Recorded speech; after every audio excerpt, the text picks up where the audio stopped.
కుంభమేళా మోనాలిసాకు తగిన భద్రత కల్పించాలంటూ కేరళ ప్రభుత్వాన్ని ఆ రాష్ట్ర హైకోర్టు ఆదేశించింది. ఇక Ernakulam central police station house ఆఫీసర్కు ఈ మేరకు స్పష్టమైన ఆదేశాలు జారీ చేసింది.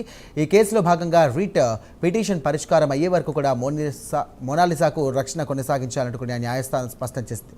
ఈ కేసులో తదుపరి విచారణ జూలై 10వ తేదీకి వాయిదా వేసింది. ఇక మహారాష్ట్రకు చెందినటువంటి మోనాలిసా భోస్లే ఫర్మాన్ ఖాన్ అనే యువకుడితో ఫేస్బుక్ ద్వారా పరిచయం పెంచుకున్నారు. అది ప్రేమగా మారి ఈ ఏడాది మార్చిలో తిరువనంతపురంలోని ఒక ఆలయంలో వీరు వివాహం చేసుకున్నారు. ఇక ప్రస్తుతం కేరళలో నివాసం ఉంటున్నారు వారు.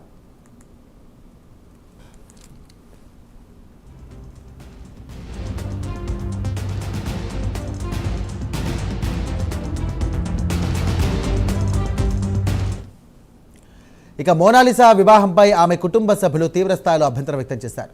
మోనాలిసా మైనర్ అని, ఫర్మాన్ ఖాన్ ఆమెను కిడ్నాప్ చేశాడంటూ కూడా ఆరోపించింది.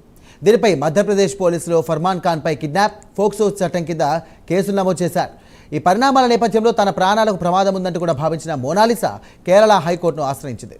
ఈ కేసును విచారించిన మరో కేరళ హైకోర్టు ధర్మాసనం ఇక ఫర్మాన్ ఖాన్లకు నెల రోజుల ట్రాన్సిట్ యాంటీ సప్లిమెంటరీ బెయిల్ మంజూరు చేసింది. ఇక మధ్యప్రదేశ్లోని కోర్టును ఆశ్రయించి ముందస్తు బెయిల్ పొందేందుకు ఈ బెయిల్ వెసులుబాటు కల్పిస్తుంది. ఇక ఈ సమయంలో న్యాయస్థానం ముందు సమర్పించిన పత్రాలు, ముఖ్యంగా మోనాలిసా జనన ధృవీకరణ పత్రం ప్రకారం ఆమె 2008 జనవరి 1వ తేదీన జన్మించినట్టుగా ప్రాథమికంగా వెల్లడైంది.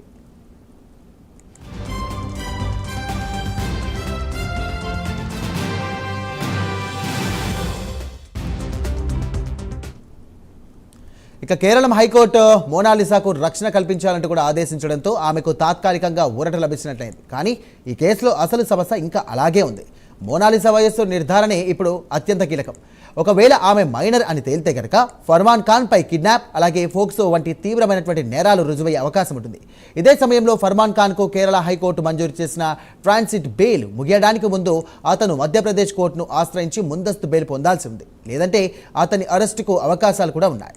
మరోవైపు మధ్యప్రదేశ్లో నమోదైన ఎస్సీ, ఎస్టీ అత్యాచార నిరోధక చట్టం కేసులు కూడా ఫర్మాన్ ఖాన్కు పెద్ద సవాల్గా మారాయి.